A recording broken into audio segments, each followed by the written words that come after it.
This was a fun week. We started out on Monday with some bad weather, no power in the building, no cell service, all the way up till the end of the week where we taught a hound some scent games to kind of help fulfill that natural desire. So it was a fun week nonetheless with everything that was going on. A lot of lessons, a lot of happy clients, and a new Canines and Culture group has started this week too for people with nervous and scared dogs. So helping some people from across the country with their dogs, as well as some locals too. Lots of fun. On Monday, we woke up to this weather, freezing rain, all sorts of snow, trees bent over, trees falling.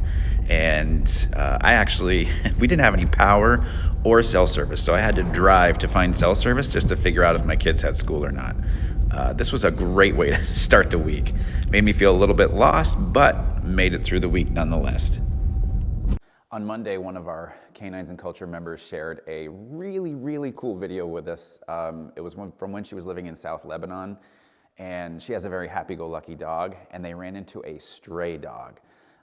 And she had the wherewithal to record it, and once I saw it, I was just thinking, this is amazing. This is an amazing interaction. And so we got permission to share it on our social media. And I just did one of those voiceovers that everybody loves on our social media, that it's kind of like a breakdown of their body language. Really, really cool video. The black and tan dog is a happy-go-lucky dog that has an owner.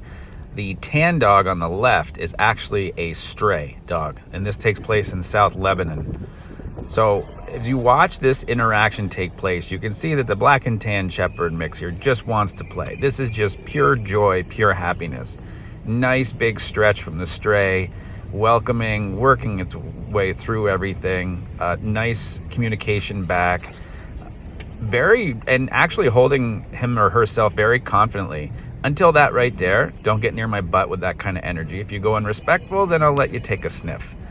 But you can't do that either. So this is where boundaries are actually made.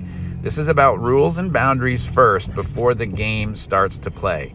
So if you have a respectful dog, even if it's happy and go lucky, if you have a respectful dog, then they'll learn that the rules and boundaries come first before the game is actually played. On Tuesday, I had some clients come in that do a lot of hiking with their dog, walking. And it's interesting too, because they came in and after talking with them and figuring out what they want, leash handling wise, they don't really need that structured leash. They don't need that perfect heel next to them. And honestly, I don't think they really wanted it. And I'm okay with that. This is the cool part about this job, is that you get to customize things to what clients want. Sometimes it's about the dog, sometimes it isn't. But in this situation, we got out the retractable leash and I showed them actually how you can use it correctly in that context. So we did a little work outside.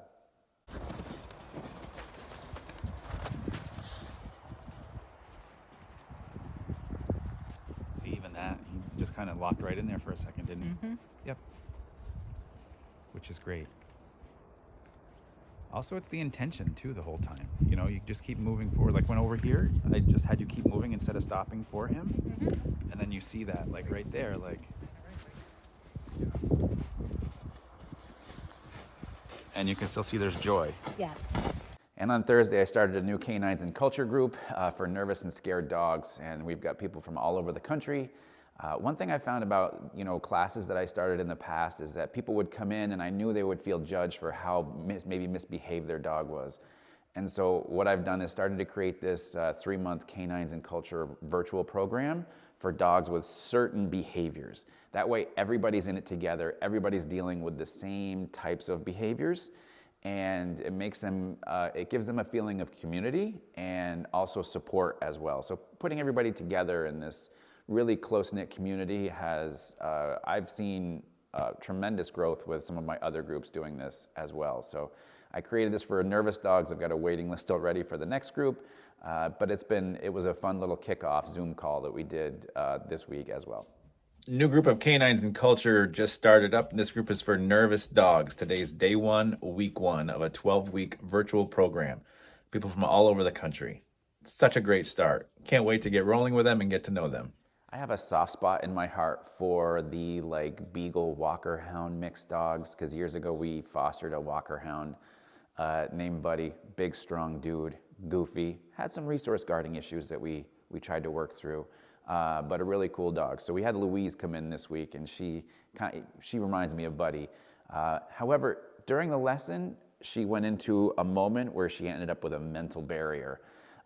And I thought that would be a great time to turn the camera on. And watching her work through it and teaching her owners how to handle it, because they do see it a lot, I thought it was important to show them what to do in that moment to break free from that mental barrier and help build her confidence over time. So this is Louise, who had come in for a lesson today. Now, what you're looking at is a dog that has a mental barrier, or mental block, if you will. So there are a few things happening, and I need to give you some insight to this. This is not her first time in this training room. And previous to when I started this video, she was willingly taking treats. During that process, she stopped taking treats and did not want to move. And the thing about Louise is that she's a very insecure and nervous dog, and as you can see, quite sensitive. So in order to get her to move out of that spot by these chairs, I had her owners move away and invite her, encourage, and all sorts of happy-go-lucky energy. Except, as you can see, there is something holding her back. It is not the leash, because she's had that leash on for almost 30 minutes prior to this video, and she was willingly moving around the room. Also, the door that her owners are at was the area that she hung out the most at the beginning of this video. So that's another quality of that the leash had nothing to do with this, and also this spot in the room had nothing to do with this. So at this point, affection isn't enough to teach this dog to move along.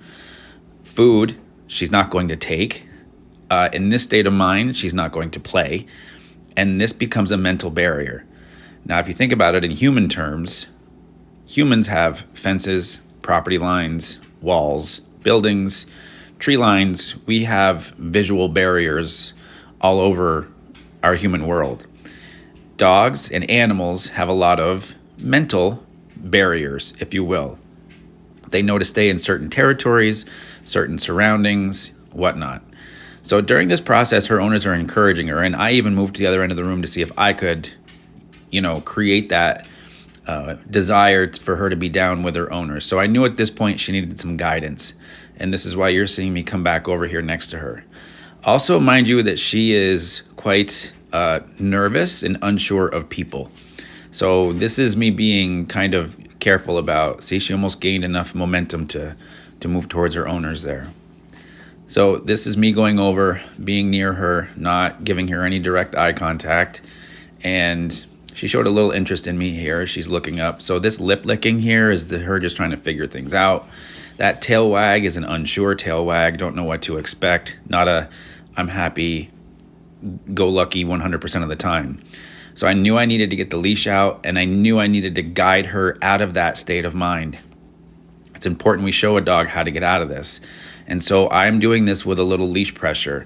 And she does have a harness on, so this might look a little weird for a moment, but I want to unlock her from this. So in this moment here, I'm trying to get her out of this and just get her through this barrier, which is somewhere in this vicinity that she has some unknown fear of. And so once I can guide her through, then she's free to go down and get rewarded and encouraged by her owners. And then towards the end of the week, Jimmy came in, who is another hound, and talk about reminding you from past dogs. Maddie was a black and tan coonhound mix that we had for years. Loved her to pieces, one of those 1 in a million dogs. Jimmy came in, kind of looks like her, and knowing that the dog's a hound, it's important to get that nose going and try to find some productive ways to help him use that nose, but also ways that you can also work on his obedience as well. So what I did was introduce to them how you can, a scent game, a fun game that you can do in your house and eventually do all through the rooms or even outside. But always important to get that nose going for dogs, because here's your tip. When dogs are born, they're born deaf and blind, and they only have the use of their nose. So that's the first thing. That's what they use to get to know the world when they're first born for the first couple of weeks. So why not do that with a hound and help their owners fulfill him? So we're kind of fulfilling that natural, instinctual DNA that he has. Again. It's a good little release shake there. Take a step towards him. There you go. Nice job. Okay, go ahead.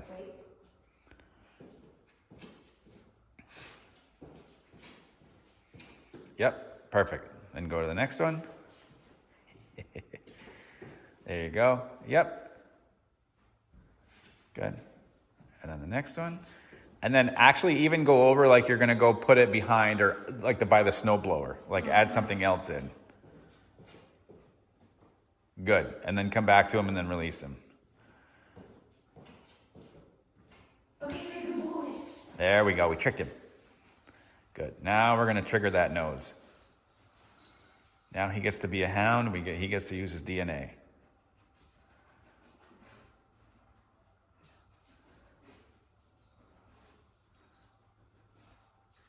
There it is. And now celebrate with him. Good job. Good.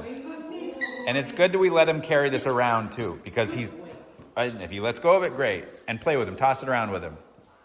I had a couple of memories show up in my Facebook this week, and one was from about, I think, 2013, 10 years ago. I just moved into this space and had some video of about 30 to 40 dogs outside. And it wasn't even 6 months prior to that I was sitting in my backyard with dogs thinking, am I ever gonna have a facility of my own? And sure enough, it happened. And to sit back and watch a yard full of 30 or 40 dogs was amazing.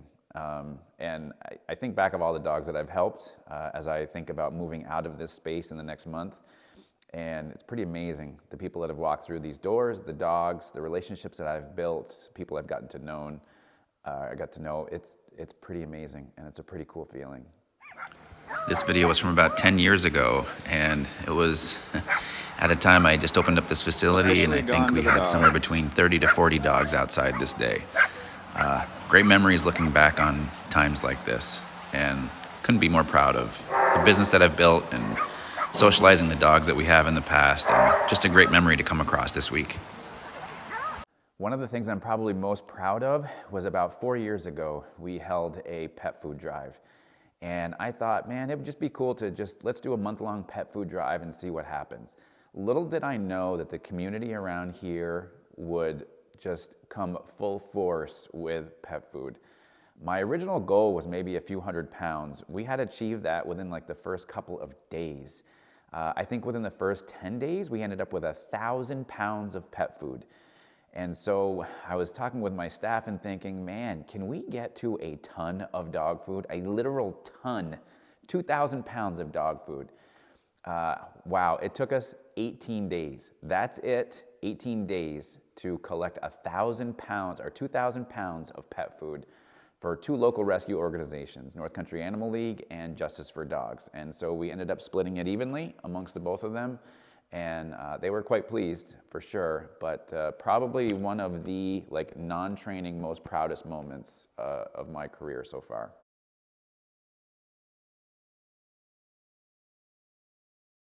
I'm not gonna lie, I felt a little lost this week. When you come off of the long holiday of Thanksgiving and you have a short week last week, you come in Monday and you have this weather hit. The week's been a little off, but I've had some amazing clients and amazing dogs, and it's been great to see their progress.